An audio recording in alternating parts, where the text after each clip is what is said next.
Bienvenue. Ce vendredi 29 mars 2019 marque la fin officielle de la session extraordinaire ouverte depuis 2 semaines au palais des gouverneurs à Porto-Novo. Les députés étaient donc depuis 15 jours à la recherche du consensus, la seule voie plausible au plan donc politique pour l'organisation des élections législatives inclusives au Bénin. Après 3 reports, la plénière parlementaire qui s'est enfin ouverte hier jeudi.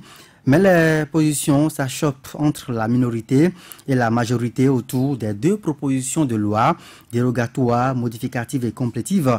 Pas question de toucher au code électoral, pas question aussi de toucher à la charte des partis politiques. Le consensus doit être recherché au-delà du Parlement. Dans le même temps, la modification de l'article 80 de la Constitution est agitée pour proroger donc le mandat des députés. Voilà un peu la photocopie des opinions émises hier au Parlement. En suspendant les travaux, hier, le président de l'Assemblée nationale, Adrien Mbedji, a convié les différentes sensibilités à se mettre dans la prédisposition d'esprit pour dialoguer et trouver donc la solution à la crise électorale en cours. Les travaux ont repris ce vendredi, mais les lois dérogatoires n'ont pas été évoquées. En lieu et place, les députés ont procédé à des ratifications d'accords. Ce soir, nous évoquons le sujet avec Abdelaziz Akambi. Vous êtes membre de la plateforme électorale des OSC. Bonsoir et bienvenue. Bonsoir, monsieur le journaliste. Nelly Dodjinou, également de la rédaction de Soleil FM. Bonsoir. Bonsoir, bonsoir, chers auditeurs. Vigile Avancé, qu'on ne présente plus. Bonsoir à vous. Bonsoir Joël, bonsoir à tous.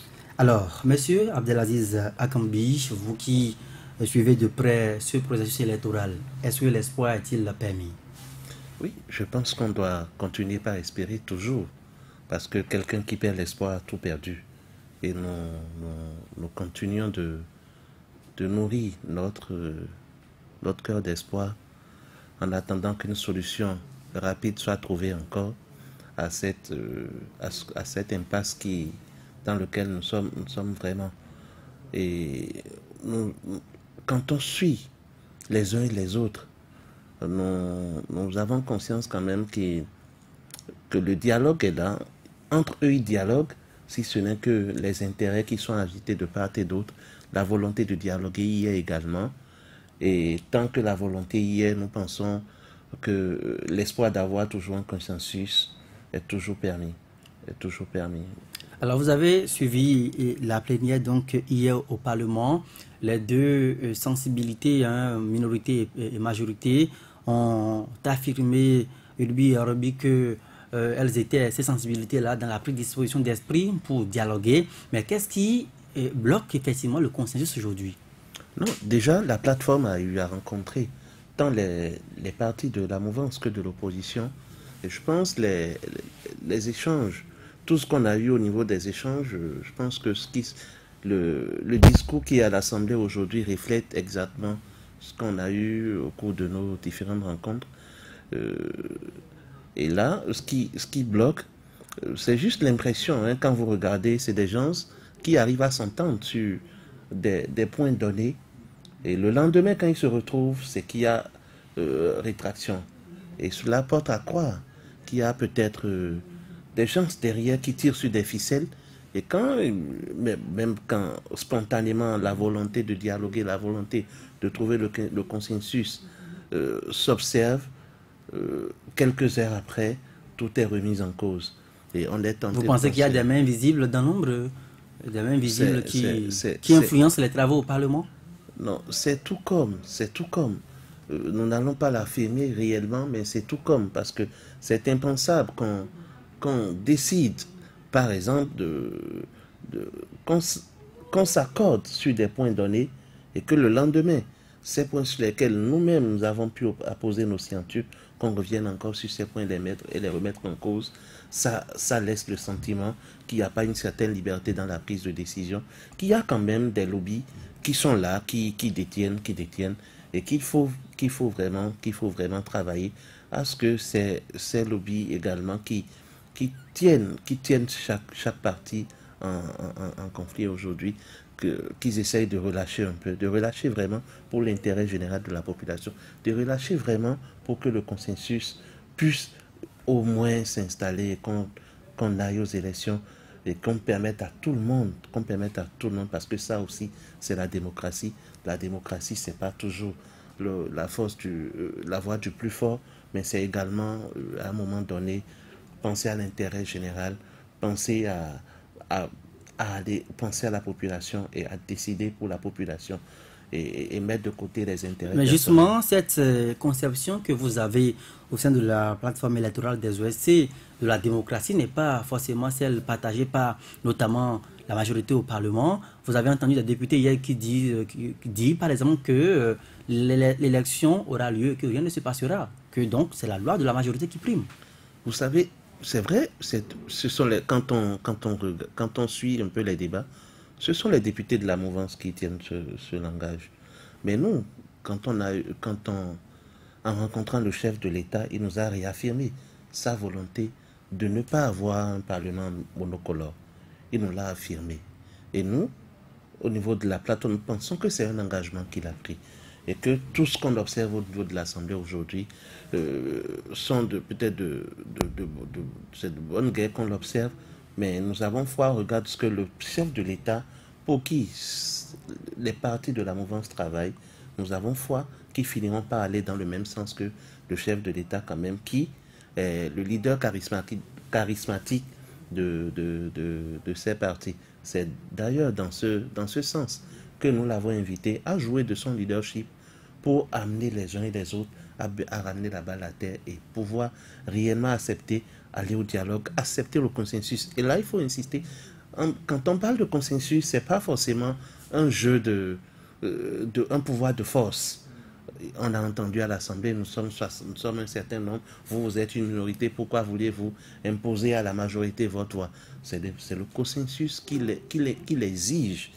Et quand on parle de consensus, dès qu'il s'installe, c'est qu'on met de côté les forces qu'on a, on met de côté le mot majorité, on met de côté le mot minorité, mais on se retrouve à égalité pour échanger, on se retrouve à égalité pour penser vraiment une solution partagée, une solution qui puisse recueillir l'unanimité, une solution qui puisse permettre à tout un chacun d'aller aux élections. Parce que le chef de l'État l'a dit, il nous a affirmé qu'il ne sera pas fier, que ça ne lui servira à rien d'avoir un parlement monocolore, une part des députés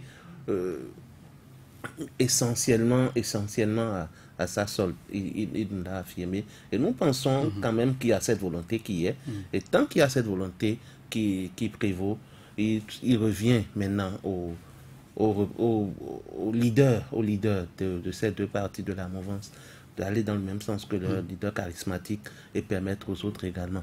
Et il revient aussi aux autres de taire tout propos belliqueux, qui a tendance vraiment à semer le trouble au cœur de la population, à semer la peur au cœur de la population, parce qu'hier, vous n'êtes pas seul à l'entendre, toute la population, le mot guerre est revenu plus d'une fois, et quand on est là pour travailler pour des élections, pour un processus pacifique, inclusif, on est en droit de s'inquiéter de avec l'allure où vont les choses. Alors, Abdelaziz Akambi, c'est vrai que la bonne foi, elle se présume, mais que la mauvaise reste approuvée. Est-ce que vous ne trouvez pas suspect le fait que le chef de l'État ait quand même manifesté cette volonté devant la plateforme électorale des OSC, par exemple, que l'élection soit inclusive et qu'au Parlement, son bras armé puisse quand même tenir dur? Non, je pense qu'il y a deux choses qu'il faut nuancer. Hein, les députés, le chef de l'État est une institution à part. Les députés aussi également sont là. Et quand on regarde le mandat du chef de l'État, bientôt dans 2 ans, il finira son mandat. Et eux, peut-être, c'est un intérêt politique. Ils se disent, nous avons encore 4 ans devant nous. Lui, peut-être qu'il va partir dans 2 ans. Et on aura, nous autres, à refaire notre vie politique. Donc, c'est peut-être un choix politique qui les pousse à agir ainsi, mais quelle qu'en soit la raison, quels qu'en soient les intérêts en jeu, on doit mettre de côté les intérêts personnels et penser à l'intérêt de la nation, parce qu'un patriote, en réalité, à un moment donné, met de côté ses intérêts personnels et pense à l'intérêt. Et d'abord, on les a envoyés à l'Assemblée pour défendre l'intérêt général Et ils n'ont pas, aujourd'hui, toute la population a soif, toute la population attend de voir tous les partis politiques participer aux élections. Et on espère bien qu'on finira par avoir nos élections de façon, des élections festives. Parce que, qu'ils vous souviennent, même si tout autour de nous, les élections ont souvent créé des tensions de part et d'autre. Au Bénin, toutes les fois où on a eu des élections, c'est toujours de façon conviviale, festive, que nous y allons. Donc il va falloir que pour la première fois où les élections législatives sont organisées sous le mandat de l'actuel chef d'État, il va sans dire qu'il faut que tout soit mis en œuvre pour que ces élections se passent comme on en a l'habitude. Nelly Dodjinou, la plateforme électorale des OSC qui s'investit énormément dans ce processus électoral quand même nourrit cette fois, après avoir discuté avec le chef de l'État, que la volonté politique existe aujourd'hui pour pacifier ce processus-là. Finalement, l'espoir continue d'être alimenté, en tout cas au sein de cette plateforme-là. Est-ce que vous y croyez? Ça vous fait sourire? Oui, ça me fait sourire, hein. Ça me fait sourire parce que nous sommes sur un terrain politique et quand on dit politique, c'est que les gens ne pensent pas tout de suite à l'intérêt général. C'est d'abord l'intérêt personnel et surtout égoïste des uns et des autres qui fait que moi, l'espoir, je veux être réaliste parce que ça fait un bon moment que nous suivons l'actualité, nous suivons les faits. Je vous avais dit, on vous avait dit ce mardi sur ce plateau que jeudi n'accoucherait rien. Et jeudi est passé, nous sommes vendredi. Actuellement, les gens sont concentrés à faire des ratifications d'accords de prêt ou de ceci parce que il n'y a eu rien. Il n'y a eu rien. Et la seule chose qui se dégage, c'est qu'il faut réviser la Constitution si vous, minorité, vous voulez obtenir quelque chose. Et on sait très bien que cette voie n'aboutira à rien parce que la minorité n'accepterait pas. Donc du coup, on est dans une situation où chacun joue son rôle. Les gens sont confiants d'aller aux élections avec les deux listes. Peu importe ce qui va arriver. Peu importe que le pays s'embrase. Pour eux, c'est d'aller aux élections. Et les autres aussi ne permettront pas que les uns aillent aux élections. Et vous les avez entendus, il n'y aura pas élection. Donc, nous avons deux camps. Le camp de ceux qui pensent qu'on peut aller aux élections entre copains, se faire nommer à l'Assemblée nationale. Et les autres qui disent ça ne se passera pas. Donc, vous voyez tout simplement que chacun est resté campé dans sa position. Les choses n'ont pas évolué. Et de quoi nous parlons depuis ce débat? Moi, je n'ai plus envie de le faire. Parce que nous parlons de quoi? Qu'est-ce qui bloque depuis? Nous sommes dans cette crise à cause de quoi? C'est deux bouts de papier. Et je continue de le répéter parce que c'est tellement insignifiant, ces papiers-là, qui pas peut-être le fait qu'on ne les donne pas à des personnes qui peut-être ont droit va nous emmener dans une situation de crise. Nous sommes déjà dans une crise et on ne souhaite pas que ça s'enlise. C'est tellement en bout de papier. C'est en bout de papier. C'est-à-dire, je n'arrive pas à m'imaginer que juste un papier, un bout de papier qu'un ministre peut signer. Un bout de papier qu'un directeur général des impôts peut signer. Tant que la personne est à jour vis-à-vis du fisc, qu'on ne signe pas ces bouts de papier et qu'on soit là à perdre des énergies, à aller dans tous les sens. On vous dira que le Bénin n'est pas une république bananière. Non, et que force doit rester à la loi. De quelle loi parle-t-on? Et que si les partis de l'opposition ne sont pas arrivés à se conformer, ils n'auront pas le certificat. Si quelqu'un n'est pas à jour vis-à-vis donc du fisc, il n'aura pas également le quitus fiscal. Je vais vous dire une chose. Je vais vous dire une chose. Je ne suis pas défenseur des partis politiques, hein, je ne suis pas le avocat, mais notez tout de même, surtout le processus, ont-ils manifesté la volonté de le faire? Ils se sont constitués en parti politique avant la naissance ou bien avant la mise en vigueur de cette loi. On leur a donné un récépissé provisoire pour ceux qui existaient. Plus tard, on leur a demandé de se conformer à la nouvelle législation, ce qu'ils ont fait. N'ont-ils pas fait? Oui. De quelle loi parle-t-on? ils se sont conformés à la nouvelle loi, la nouvelle charte des partis politiques. L'ont-ils pas fait? Ils l'ont fait. Mais d'où est sorti le certificat de mise en conformité? De la Cour constitutionnelle.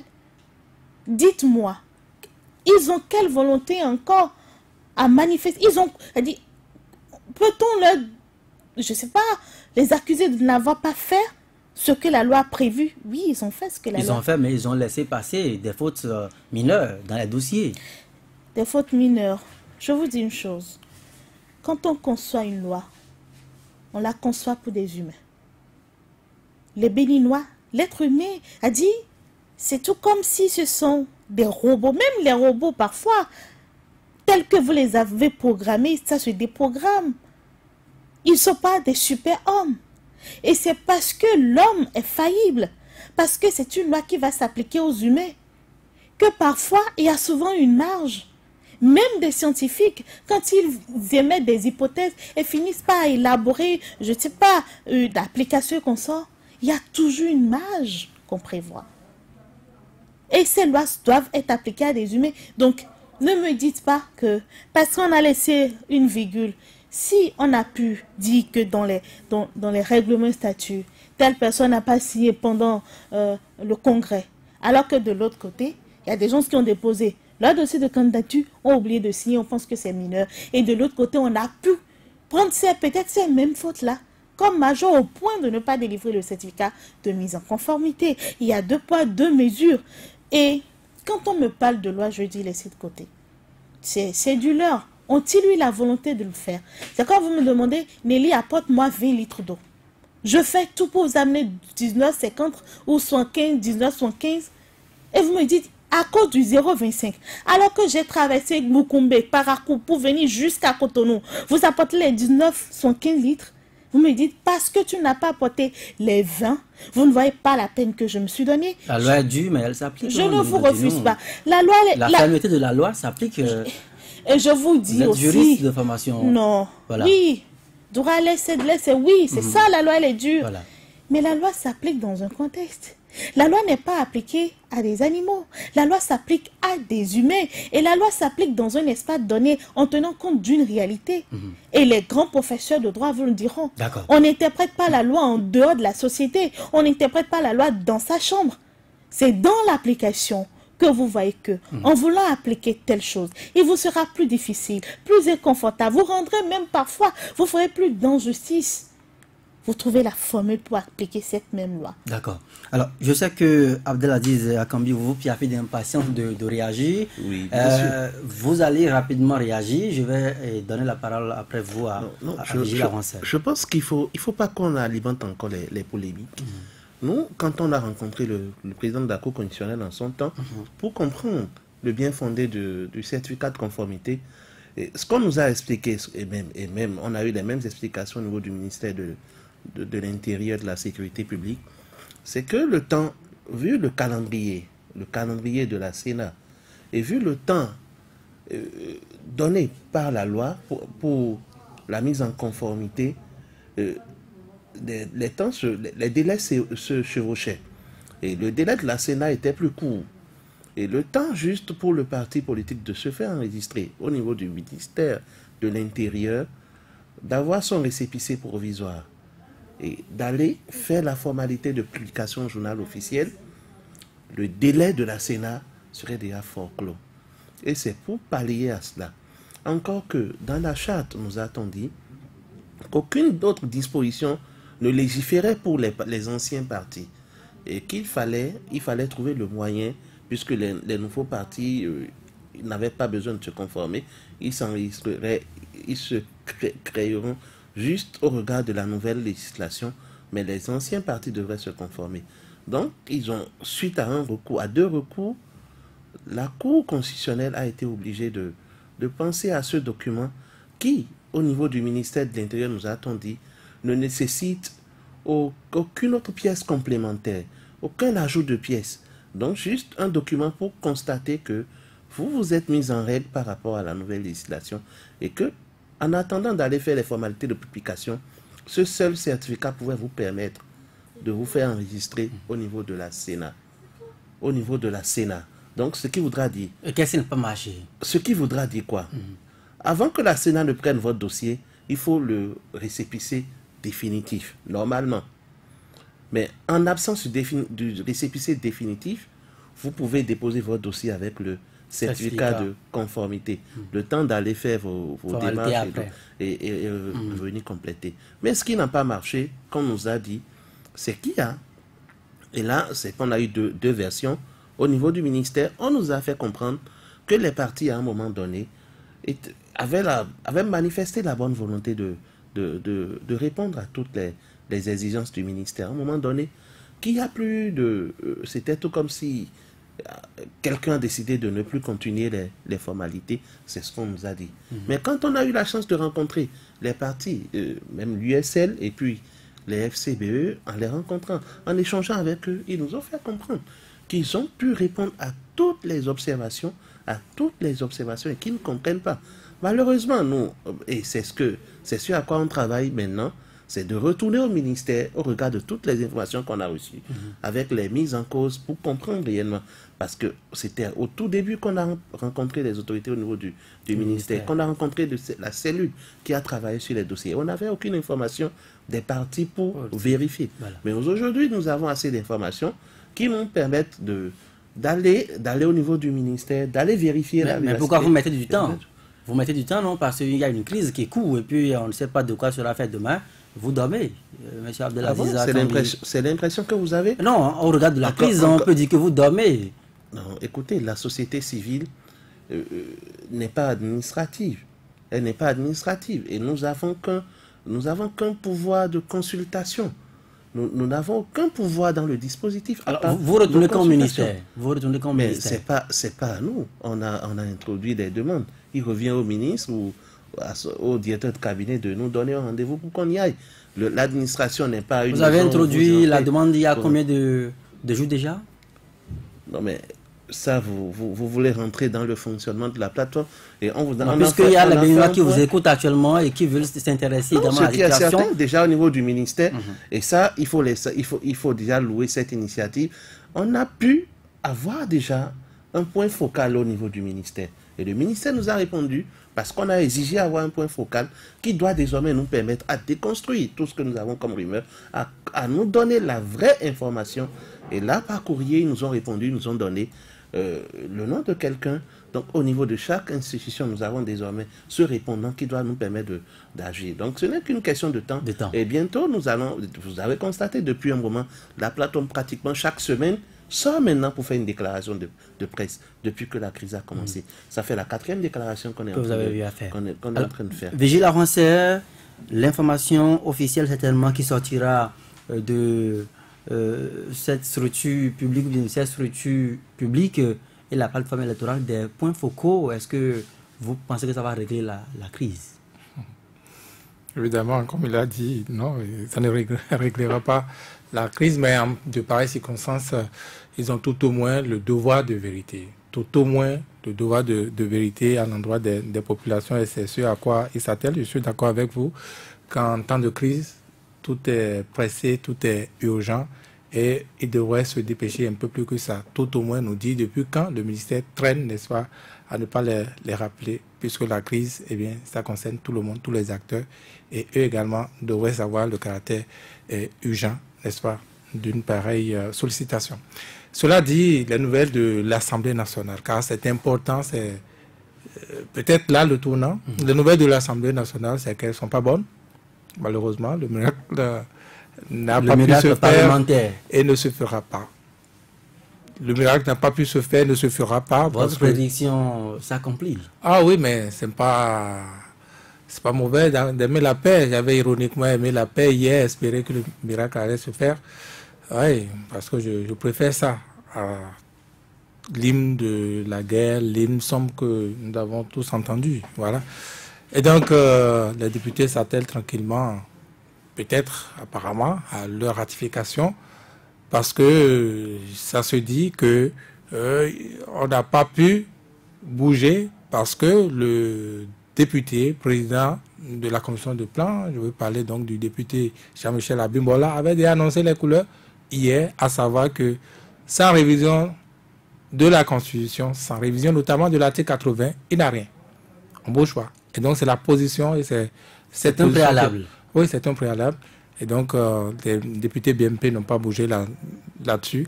La session va se clôturer sans doute à la fin donc, de ces ratifications-là.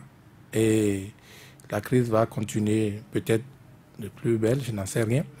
Mais bon, voilà, certainement voyant donc l'échec et s'attelant au lancement de son livre, puisque la vie aussi doit continuer, n'est-ce pas? M. Adrien Ngbeji n'est pas venu, il a laissé donc la séance dirigée par le deuxième vice-président, donc en la personne de Robert Bien, qui continue les choses. Donc voilà les nouvelles de l'Assemblée nationale, il n'aura rien. Alors, est-ce qu'avec ces nouvelles, ces nouvelles sombres qui ne présagent guère d'une paix et puis d'une sortie de crise, est-ce que vous avez l'impression que les OSC qui ont interpellé les députés, les religieux, les médiateurs qui ont parlé, ont prêché dans le désert? En tout cas, ils ont prêché pour la résolution de la crise. Et il est un constat que la crise n'a pas évolué dans le sens qu'on voulait. La crise n'a pas évolué dans le sens du dénouement. Ça, au moins, c'est clair. En de pareilles circonstances, je crois qu'il est toujours intéressant de situer les responsabilités. Je suis désolé, Aziz, mais il faut situer les responsabilités. Revenons à la jeunesse des choses. Le chef de l'État qui constatant, n'est-ce pas, qu'il n'était pas très démocratique, que deux partis, qui plus est, répondant de lui, uniquement ces deux partis aillent aux législatives, qui bottent la balle dans le camp des députés, qui renvoie donc à ce consensus-là. Je crois que le chef de l'État, quand on voit principalement les points de blocage, à lui seul, il aurait pu régler ce problème, de mon point de vue. Il aurait pu régler ce problème. Moi, en tout cas, je suis d'accord avec ces députés qui disent que le problème, ce n'est pas la loi. Le problème n'est pas la loi dans la mesure où il y a quand même des partis qui ont pu payer les 249 millions de francs CFA, par exemple. Il y a des partis qui se sont attelés à satisfaire, n'est-ce pas, aux nouvelles dispositions de ces deux lois-là. Mais le quitus fiscal, ça répond de l'administration. Et ce n'est plus un secret aujourd'hui qu'il a eu des blocages artificiels pour empêcher des gens d'avoir le quitus. Donc, le chef de l'État aurait pu, de mon point de vue, n'est-ce pas, clairement signifier à son administration, peut-être officiellement, peut-être officieusement, aurait signifié que les quitus se libèrent normalement. Tout au moins ceux-là qui ont comme crédit 0 francs à leur compteur comme crédit aux impôts, qu'on leur libère tranquillement les quitus, on n'en serait pas là. Pareil pour le ministère de l'Intérieur. Moi, j'ai dit sur ce plateau, quand cette histoire de certificat de conformité est arrivée, eh bien, ce n'était pas, sans doute, c'est arrivé de très loin, vous avez bien vu le contexte, et que c'était parti pour faire, n'est-ce pas, un effet. L'effet, c'est le blocage auquel on assiste aujourd'hui, ça n'a pas raté. Donc, dans une pareille circonstance, si, puisqu'on connaît les points de blocage, les points essentiels de blocage, on pourrait régler ça. Le constat, c'était de savoir que, oui, au vu de la loi, au vu de la loi, tous les partis n'ont pas pu satisfaire pour ceci, pour telle raison.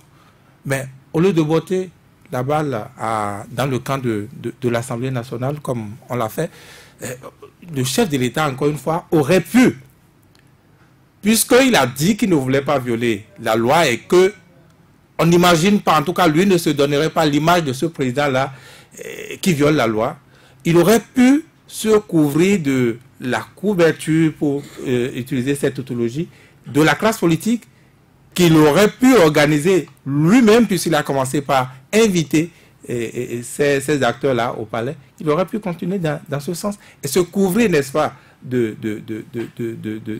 la classe politique pour, n'est-ce pas, on m'a dit, violer entre griffes, si c'est ce qu'il pense, violer entre griffes cette loi ou cette loi pour pouvoir avancer en requérant le consensus en ce moment-là. Et je ne vois pas parmi tous ceux qui interviennent aujourd'hui, ceux qui se seraient élevés comme ça, peut-être ceux qui bloquent.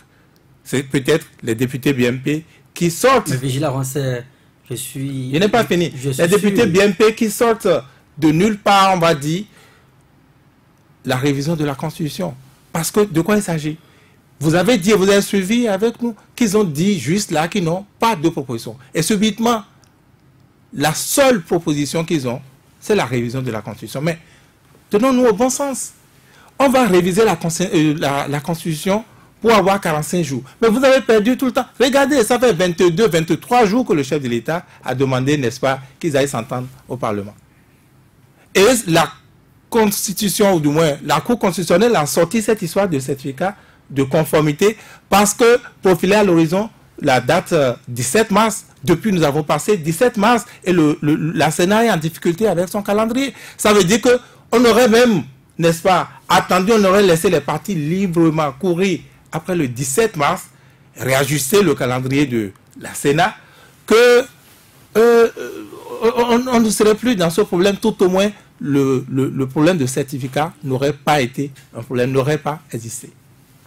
Qu'est-ce qu'on a fait? On a gagné du temps, on dit réviser la Constitution, donnez-nous 45 jours et on va accéder à votre... Mais on s'est entendu sur quoi? Vous n'êtes même pas d'accord avec ce que proposent vos vis-à-vis, c'est-à-dire la minorité. Vous n'êtes même pas d'accord avec ça et vous dites donnez-nous 45 jours et après on va voir s'il faut réfléchir ou pas. Ça, ce n'est pas de la bonne foi.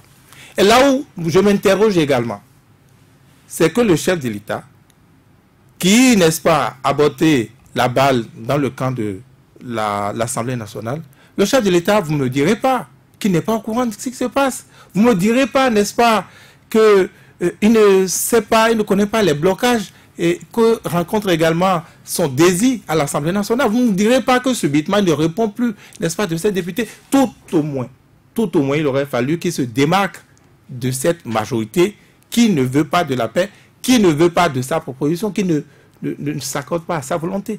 Est-ce que cela aurait été de trop? Est-ce que cela n'aurait pas été un signe de bonne foi? Parce qu'on est en droit aujourd'hui de douter de cette bonne foi-là. On est dans un pays où, oui, même oser douter de la bonne foi du chef de l'État, ou quel crime? Mais non, situer les responsabilités. Situer les responsabilités. Donc ça n'a pas été fait. Qu'est-ce qu'on entend? C'est plutôt le président Nicéphore Soglo qui est allé, n'est-ce pas, toujours dans la recherche de ce consensus-là, a été au palais pour ce qu'on sait. Et aujourd'hui, pour ce que vous ne savez pas, après vous avez vu, c'est pas gratuit si le ministre Saka Lafia fait des allers-retours encore chez le président Nicéphore Soglo, parce que le point qu'il aurait fait, eh bien, ce point-là ne concorderait pas, ou tout au moins n'aurait pas aimé qu'il fasse ce point.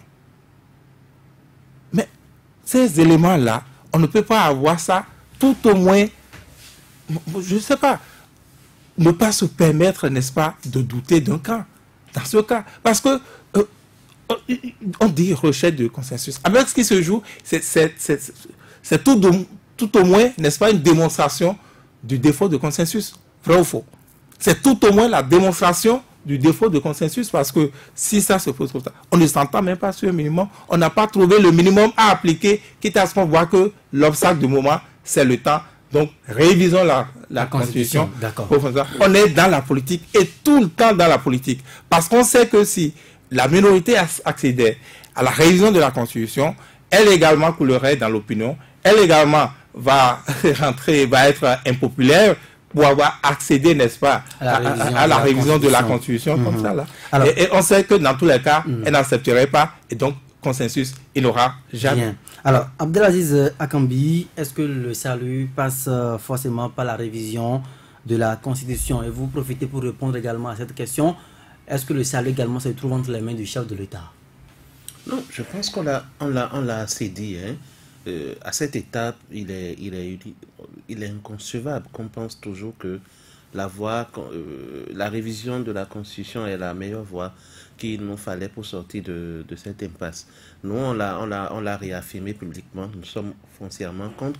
Face au chef de l'État, nous lui avons également fait part de cette position qu'il a acquiescé aussi, parce qu'il nous l'a dit. qui ne veut plus tenter, après ces multiples échecs, il ne veut plus tenter aucune révision avant de quitter. Et nous prenons acte de cette bonne volonté. Et au début, si vous vous rappelez très bien, la plateforme, dans sa première sortie, avait déjà alerté l'opinion publique face à ce silence des deux blocs de la mouvance, où on nous faisait comprendre qu'il n'y avait aucune proposition, parce qu'ils n'avaient aucun souci, et ils avaient déjà réussi au test, et qu'ils attendaient que les autres essayent de voir comment faire pour... On attend des autres des propositions pour juste les accompagner à se racheter. Voilà, et nous on avait alerté en son temps pour dire, c'est inquiétant quand quelqu'un ne fait pas de proposition maintenant, alors qu'on vous a dit qu'il faut un consensus. Il faut de façon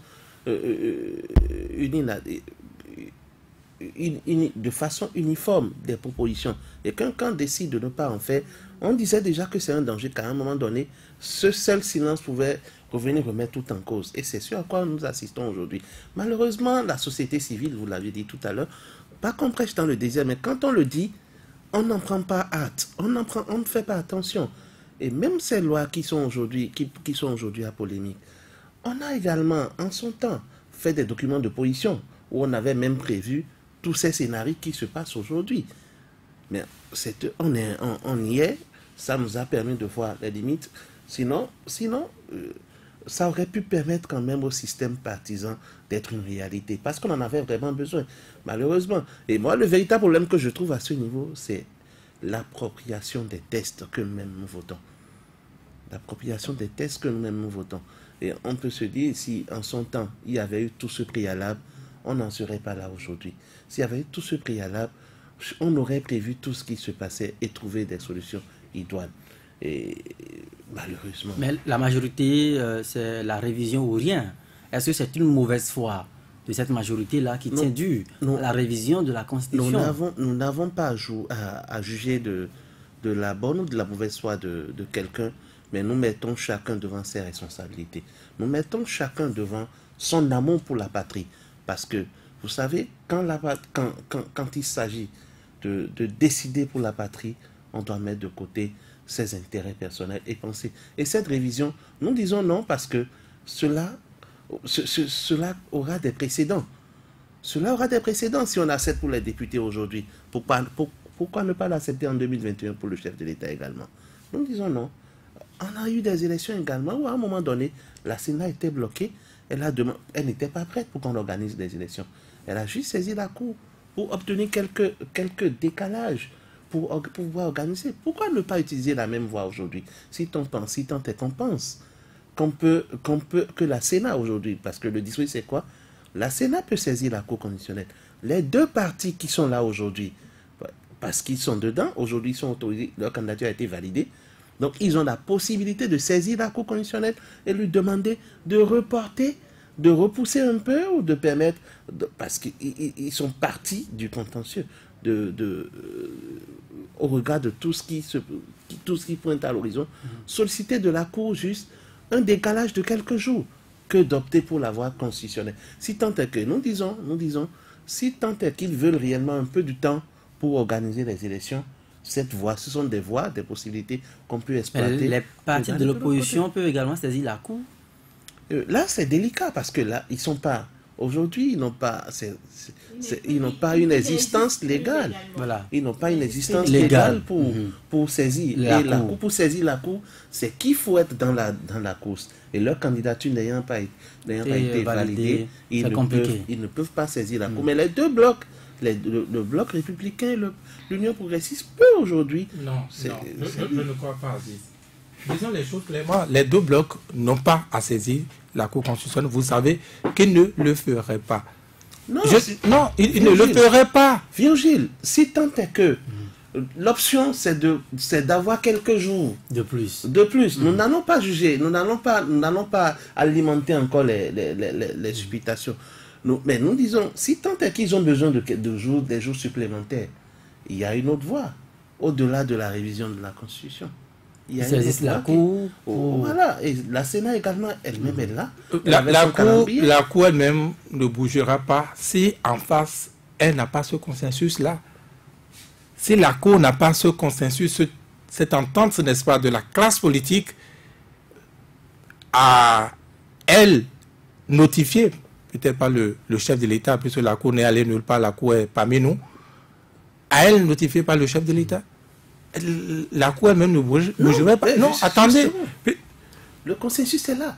Vous savez, quand je dis le consensus est là, les partis de l'opposition ont le désir d'aller aux élections. Ils veulent bien y aller, ils veulent bien discuter, ils ont fait des propositions. Donc, on ne peut plus douter de leur accord. Eux seuls ne font pas le consensus. Non, mais les autres, s'ils pensent qu'il faut, au-delà de la volonté des partis de l'opposition... Ça, c'est quand on est à l'église, on parle... Mais là, quand on est dans l'arène politique, où le jeu des intérêts prime, n'attendez pas. S'ils n'ont pas pu faire quelque chose à l'Assemblée nationale... En 15 jours. En 15 jours... Voilà. N'attendez pas qu'ils aillent devant la Cour constitutionnelle. Que le chef de l'État nous démontre à la face du monde que sa majorité d'hier peut-être, d'aujourd'hui, je ne sais pas si elle continue d'être sa majorité, que sa majorité ne lui obéit plus. Cette majorité ne répond plus de lui. Là, nous allons tous constater qu'effectivement, il n'a pas le consensus. Mais c'est lui encore aujourd'hui qui peut, n'est-ce pas, pouvoir modifier la position de cette majorité-là. On comprend que humainement, oui, ils sont déjà positionnés. Il n'aura pas match, donc ils ont déjà gagné le match. Donc humainement, qu'il garde cette position-là aujourd'hui. Mais c'est lui encore qui peut modifier, puisque c'est lui qui sait comment on a pu obtenir cette situation-là. Comment on a pu obtenir les positionnements tout au moins sur les listes. Donc aujourd'hui, on n'a pas encore cette carte-là que le chef de l'État a échoué face à sa majorité. Pour l'instant, ce que nous voyons... Le chef de l'État joue sur le temps. C'est la dernière carte. C'est la dernière carte. C'est du pourrissement. C'est la vente de l'autorité. Parce que quand ça se passe comme cela, vous allez nous dire, et il y aura de plus en plus de voix pour nous dire que la révision est imparable. La révision de la Constitution est imparable. Parce que, qu'est-ce que vous avez souvent observé, n'est-ce pas, entre deux législatures, je l'ai déjà dit plusieurs fois ici, entre deux législatures, quand les législatures arrivent en fait comme ça, et qu'il y a ce vide-là qui court, généralement, c'est vraiment le vide. Les députés ne votent aucune loi, il n'y a rien comme activité à l'Assemblée nationale, jusqu'à l'installation d'une nouvelle Assemblée nationale. Et donc, si ce n'est pas du juridisme, la même situation peut exactement comme en 2011, n'est-ce pas, courir? La même situation peut exactement courir. Et si les juristes me disent que c'est une faute, si c'est une faute qui maintient le pays, qui maintient la paix, qui nous éloigne, qui arrête ce balai, n'est-ce pas, de diplomates qui viennent au Bénin s'enquérir de la situation. Oui, nous sommes devenus ça aujourd'hui.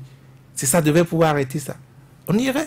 Au lieu de compliquer les choses dans le parlementarisme, vous allez trouver la solution où? Si c'est les députés, comme les gens le disent, et j'ai de faiblesse également de croire que le problème c'est les députés BNP, le problème ne peut pas être la solution. Et ça, le chef de l'État le sait. On ne peut pas régler, on ne peut pas regarder seulement le problème ainsi espérer que subitement et par miracle, le problème peut devenir réglé.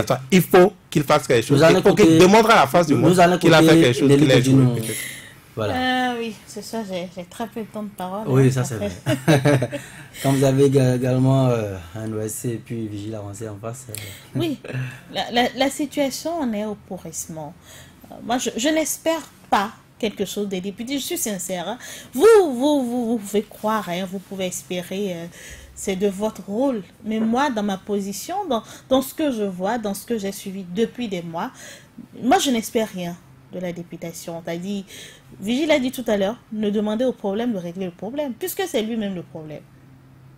Ou c'est lui-même le problème. Et une fois encore, je dis la seule personne qui peut encore nous sortir de situation, c'est le président de la République. C'est le président de la République, mais pas la manière dont il le fait. Oui, c'est bon pour la communication de recevoir un ex-président pour dire qu'on veut régler un problème. Oui, les photos, les images vont faire le tour du monde avec deux entités, deux personnes souriantes. Oui, les souris aux lèvres. Ça vient communiquer pour dire oui, bon, on a pu chercher à rencontrer un autre président. Alors que le problème, il y a un préalable.